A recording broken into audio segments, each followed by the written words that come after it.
even when nothing is going. Have you ever felt a strange kind of sadness, even when nothing is going wrong? Everything on the outside might look fine.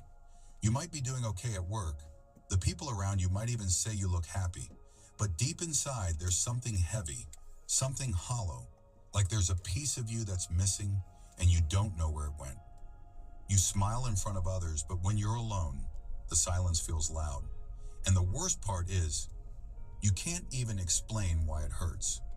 You've tried to fix it. You've read the books, taken the advice, even tried to distract yourself. But the ache always returns, like a quiet shadow that follows you wherever you go. Maybe no one has told you this before, but I will. Most of your suffering does not come from life itself. It comes from the parts of you that you've forgotten, the parts you buried, ignored, or abandoned. Carl Jung once said, "What you do not bring to consciousness returns as fate," and that's exactly what's happening. Life keeps trying to show you something, but you don't look, you run, you avoid, and so the pain grows. This video is not here to hand you a quick fix.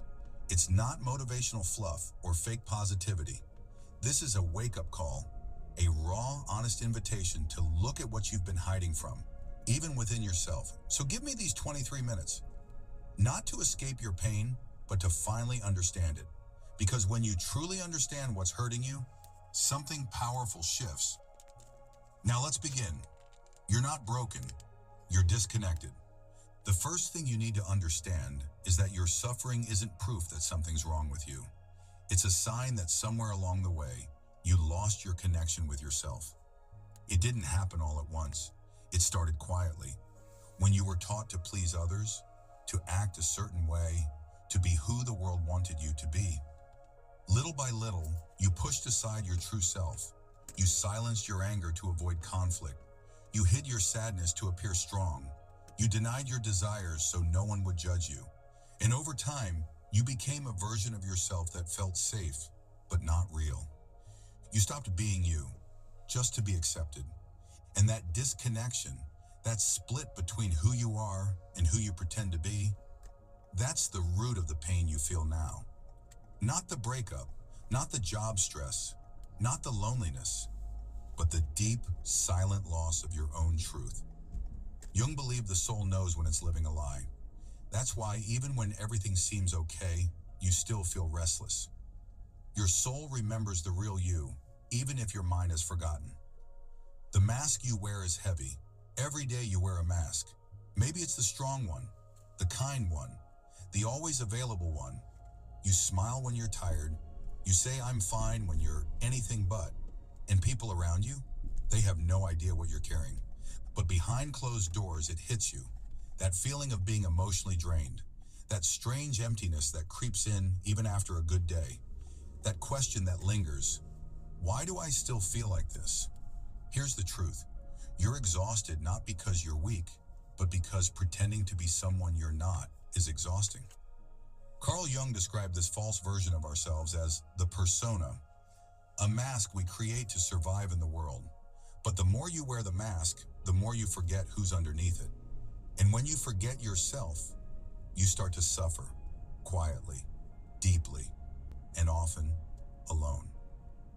Your soul has been trying to speak to you. You think the pain started when life got hard, but the pain started long before that. The moment you started ignoring your own truth. The moment you said yes when you meant no. The moment you stayed quiet just to keep the peace. This kind of pain is invisible, but it's powerful. It hides behind anxiety. It shows up as insomnia, chronic stress, emotional exhaustion. Your body tries to speak. Your heart tries to signal. But you keep pushing it all away, thinking, I'll be fine. The truth is, your soul is trying to wake you up. The suffering isn't here to destroy you. It's here to guide you, to remind you that the life you're living is not fully yours. Not yet. You've been so busy surviving, you forgot what it feels like to truly be alive. Let's begin the real journey. This is your starting point, not where you pretend to be okay, but where you finally admit that something inside you is calling for attention. Maybe for the first time in your life, you're ready to listen. That's why you're here. That's why this matters, and because what comes next isn't a list of things to do. It's a journey inward. It's about facing the parts of yourself that you've been too afraid to confront. It's about learning how to bring light to the places you once kept in the dark. And once you do that, once you begin this process of self-integration, suffering will no longer control your life, because what you understand no longer owns you. Are you ready to go deeper? Then stay with me. The next part begins with the most misunderstood and most powerful part of your inner world, your shadow, the shadow you've been hiding from. There's a part of you that you've spent your whole life avoiding. It's not the part you show to others. It's not the version of you that wins approval or smiles in family photos. It's the part that makes you uncomfortable, the one you pretend doesn't exist. Carl Jung called this your shadow. Your shadow is made of everything you pushed away to survive. Your anger, your jealousy, your insecurities, your fears, your secret desires. These are not evil parts of you. They're simply the pieces that were never given permission to be seen. Maybe you were told to calm down when you felt angry, or to be strong when you wanted to cry. So you learned to hide those. Red light camera ahead. You locked them away, and now they live in your shadow. But just because you've ignored them doesn't mean they disappeared. In fact, the more you try to bury them, the more they find ways to control Let's your take life I-405 North Culver City and Think about I-10 the West, last time Los you Angeles. overreacted and didn't know why. The moment you self-sabotaged right before something good happened. The way you keep repeating the same unhealthy relationship pattern again and again. That's your shadow, operating silently in the background, shaping your choices and making sure the pain continues. It's not fate, it's unconscious programming. You might think you're just unlucky, that life keeps testing you, that no matter what you do, you always end up back in the same pain. But Jung said it clearly, until you make the unconscious conscious, it will direct your life and you will call it fate. This means your shadow isn't just sitting there, it's running the show. It whispers into your decisions, it sabotages your healing, it pulls you toward people and situations that match the unhealed wounds inside you. And you think it's bad luck, but it's not. It's just the part of you that's been ignored for too long, crying out for your attention. Here's the uncomfortable truth.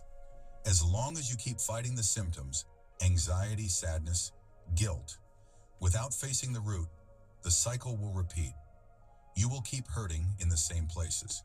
You will keep wondering, why me? And the answer will keep waiting in the parts of yourself you refuse to meet.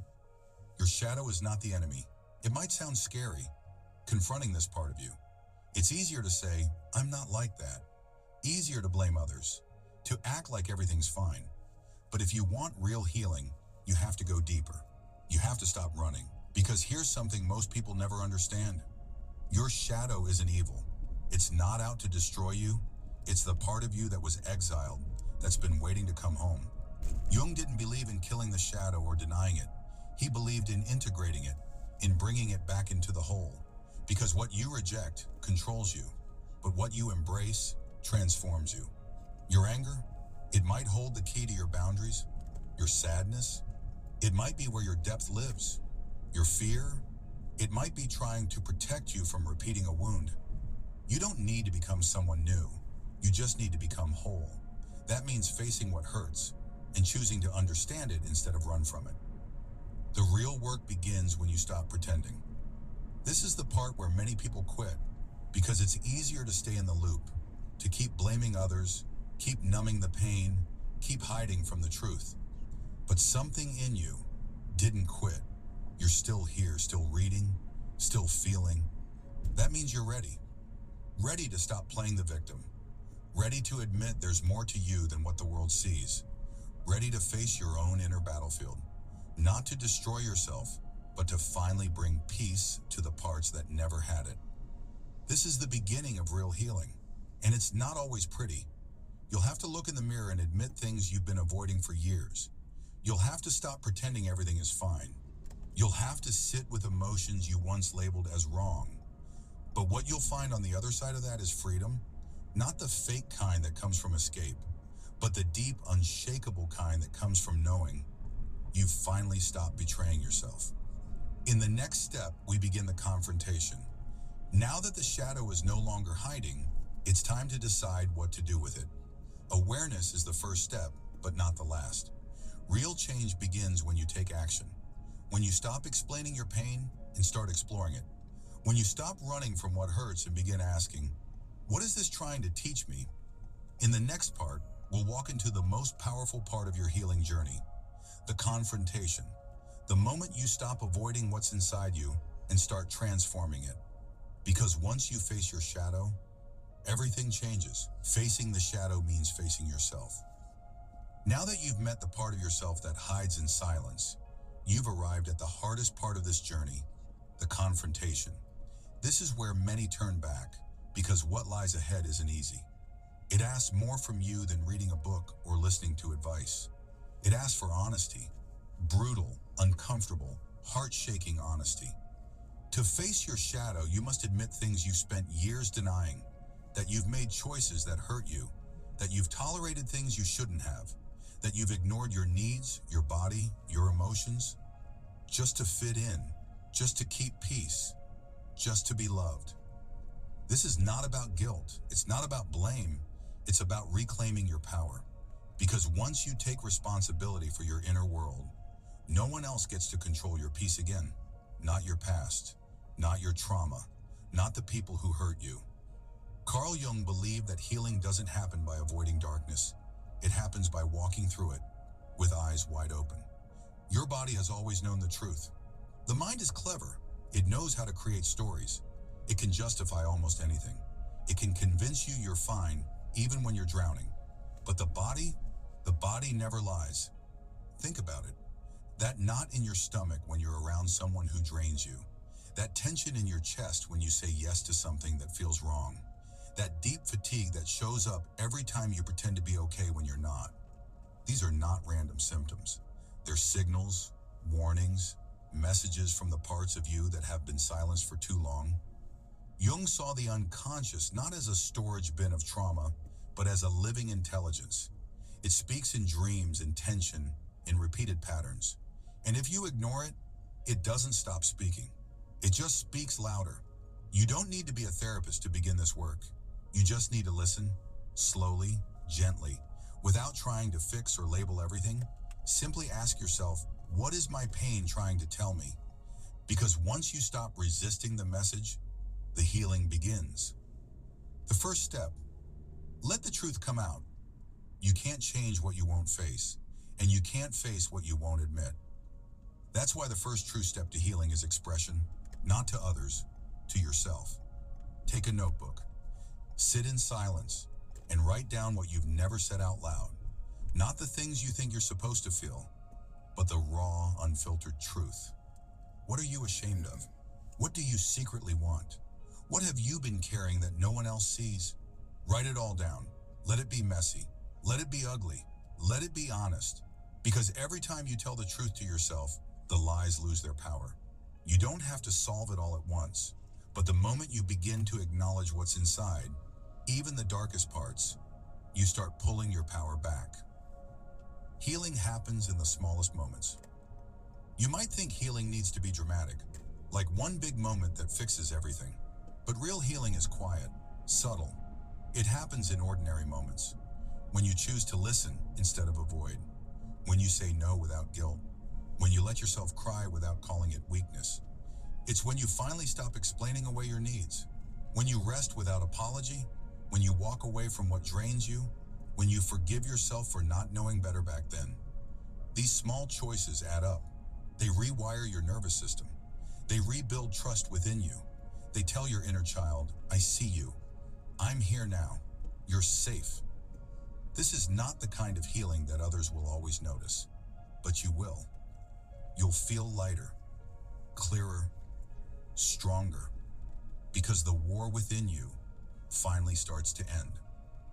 Stop running. That's where the breakthrough lives. Every time you distract yourself, people please, or avoid what hurts, you delay your healing. But the moment you stop running, everything begins to shift. The pain stops being a punishment. It starts becoming a compass. Jung believed that the emotions we fear most are the very ones that carry the medicine we need. Your sadness? it's asking you to slow down. Your anger, it's trying to protect a boundary. Your loneliness, it's calling you to reconnect with yourself. You've been trying to eliminate these emotions like they're enemies. But what if they were your guides? What if pain wasn't something to fix, but something to feel, fully, without judgment? That's the invitation. Not to get rid of your suffering, but to finally sit with it long enough to understand what it's been trying to say. Because when you finally stop running, you start remembering who you really are. In the next part, what pain is really here to teach you. Now that you've faced the darkness, listened to your body, and begun to speak your truth, something opens inside. A quiet space, a deeper strength. And in that space, you begin to ask, why did this pain come into my life? Why did I have to go through all of this? What if suffering wasn't random, but necessary? In the next part, we'll uncover the hidden purpose of pain, not as an enemy, but as a guide to your awakening. And once you understand its role, you'll never fear it the same way again. Stay with me. We're just getting to the heart of it all. Pain is not the enemy, it's the messenger. Most people spend their entire lives trying to escape pain. They drown it with distractions, numb it with entertainment, or bury it under a smile. But here's the truth Jung understood so deeply. The more you avoid pain, the more it controls you. Pain is not a punishment. It's not a sign that you failed. It's a signal. A call from your soul that something inside is misaligned. When you try to silence that signal, by pretending everything's fine, by chasing surface-level happiness, the pain only grows louder. Because it doesn't want to be avoided, it wants to be understood. Carl Jung believed that suffering is often the soul's desperate attempt to return to wholeness. That when we've betrayed ourselves for too long, abandoned our needs, silenced our truth, ignored our emotions, pain becomes the only language left. It's the body saying, stop. It's the heart saying, look at me. It's the soul saying, come back. Every pain has a message. There's a reason you feel what you feel. That restlessness that hits you at night. The emptiness in moments that should bring joy. The anxiety that creeps in even when nothing is wrong. These aren't random symptoms, they're reflections of deeper truths. Your pain has been trying to get your attention for years, but instead of listening, you've tried to fix it, avoid it, or label it as weakness. What if instead you asked it a question? What are you here to teach me? What truth have I been avoiding? What part of me have I forgotten? Because when you stop trying to eliminate pain and start listening to it, it transforms. What once felt like suffering begins to feel like guidance, like something sacred. You grow through what you're willing to feel. The most powerful moments of growth don't happen when everything is easy. They happen in the middle of the chaos, when everything falls apart and you have no choice but to feel what you've been avoiding. Think about it. When did you change the most in life? Was it during comfort, or was it after a heartbreak, a breakdown, a painful realization? Jung believed that the path to transformation isn't around suffering, it's through it. That means you don't need to wait for the pain to go away before you start healing. You need to walk into it, slowly, gently, with presence, because what you're feeling is not here to break you. It's here to show you where you've already been broken, and where you now have the chance to rebuild. Stop treating pain like a problem. We've been conditioned to believe that happiness means the absence of pain, that if we're hurting, something must be wrong. But Carl Jung flipped that idea completely. He saw pain as part of the process, as a natural companion to becoming whole. When you stop treating pain like a problem to fix and start treating it like a guide to follow, everything changes. You stop fighting with yourself. You stop pushing parts of you away. And in that surrender, you begin to find peace. Because the truth is, you were never meant to be happy all the time. You were meant to be real, fully human, fully alive. That means feeling it all. The joy, the sadness, the fear, the love. That's not weakness, that's wholeness. Let the pain teach you how to live. Let's bring this into real life. Imagine someone who spends years always saying yes to everyone all the time. They're kind, they're helpful, they never want to upset anyone. But deep down, they're exhausted. They feel invisible, unseen, used, and eventually they break down, physically, emotionally, spiritually. Now, at first glance, this looks like a failure. But what if it's the start of awakening? That breakdown is pain saying, you've been abandoning yourself for too long. You've been pretending to be okay when you're not. You've been living for everyone else and forgetting who you are. This kind of pain is not your enemy, it's your teacher. It's the one thing in your life honest enough to tell you when you're lost. The same goes for repeated heartbreak, cycles of rejection, toxic patterns. Every experience of pain is a mirror. It reflects the wounds still living inside. And until you pause and ask, why does this keep happening? The cycle continues. But the moment you stop, reflect, feel, that's when life begins to shift. When you stop resisting, you start healing. There comes a point in every healing journey where the resistance breaks. You stop fighting what is. You stop blaming yourself. You stop trying to control everything. And in that surrender, something soft opens inside you. You begin to feel again, truly feel, without the fear that the pain will swallow you whole. And as strange as it sounds, that moment of surrender is often the most powerful moment of all. Because now, instead of living in fear of the pain, you're living in relationship with it. You're listening, you're present, you're awake. That's when the healing begins to accelerate. Not because everything is perfect, but because you are no longer pretending to be. In the next part, becoming whole. Again, you've come a long way already. You've faced your shadow. You've stopped running. You've listened to your pain instead of rejecting it. And now something inside you has changed. Even if it's small, even if it's quiet. In the next part, we step into the most powerful transformation of all. Integration. What does it truly mean to be whole? How do you live with everything you've discovered? The light, the shadow, the joy, the grief, and still find peace. Carl Jung didn't believe in perfection. He believed in becoming real. And now that you've met your truth, it's time to live it. Let's continue. Becoming whole doesn't mean becoming perfect. Now that you've faced the truth, sat with your pain, and stopped running from yourself, something quiet happens inside. A shift. It's not loud, it's not dramatic, but it's real. You begin to feel grounded in a way you never did before. And that's because, for the first time in a long time, you're no longer at war with yourself. Carl Jung called this stage individuation, not in the sense of becoming different, but in the sense of becoming whole. It's when the fractured parts of your identity begin to return home. The shadow once rejected is now understood. The pain once avoided is now accepted. The truth once buried is now alive. But becoming whole doesn't mean you'll never feel sad again. It doesn't mean you'll never make mistakes. It simply means you stop pretending. You stop abandoning yourself. You stop needing to be someone else just to be worthy. That's the real peace. Not the absence of discomfort, but the end of self-betrayal. You are not what hurt you. You are what you choose now. As you reach this point in the journey, a new question appears. What now?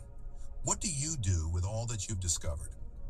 How do you carry this new awareness into the rest of your life? Here's the truth. You get to choose. You are no longer the same person who started this journey. You've seen your patterns. You've looked into the parts of yourself you used to avoid. You've listened to the voice of pain instead of silencing it. That means you're free now. Free to respond differently. Free to stop tolerating what drains you. Free to stop apologizing for being who you are. Yes, the past shaped you. Yes, the wounds are real. But from this moment forward, you are not what happened to you. You are what you do with it. This is your turning point. Don't let this just be a beautiful thought. Let it be a new life. Right now, you might be feeling a wave of clarity. Maybe your heart feels a little lighter. Maybe there's a soft calm in your chest. Something that wasn't there before. That's not an illusion. That's what it feels like to remember who you are. But here's something important. Don't stop here. Don't let this just be a video you watched, a moment that felt good and then faded. Let this be the beginning of something real, something lasting.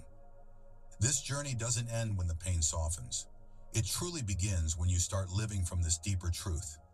When you speak up, even when your voice shakes. When you protect your peace without guilt. When you stop chasing and start choosing. You don't need to be 100% healed to live in alignment. You just need to stay honest, stay present, and keep showing up for the version of you who's finally being seen. Now that you've awakened, what will you do with it? Now comes the real question, the one only you can answer. What will you do with this new awareness? Because awareness always comes with responsibility. Once you see the truth, you can't unsee it. Once you meet the parts of yourself you abandoned, you can't forget them. They're part of you now, and they deserve to be part of your life, not just your healing process. Will you go back to pretending, or will you walk forward with this new truth? Will you silence your heart again, or will you let it speak, and even if it trembles? Will you wait for others to give you permission, or will you give it to yourself? You don't need anyone else's approval to live your truth. You don't need to be perfect to be worthy. You just need to be real and consistent. The final truth, you were never broken, just buried. This entire time, the version of you that was calm, grounded, wise, whole, it was never lost. It was just buried, beneath years of pretending, beneath fear, shame, expectations, trauma. But it was always there, waiting for you to return. You thought you had to fix yourself. You thought healing meant becoming someone new. But Carl Jung taught us something much deeper. Healing is not becoming someone else. It's unbecoming everything you are not. And now, piece by piece, that's what you've done. You've removed the mask. You've listened to your shadow. You've sat with your pain. And now what remains, hun, is you.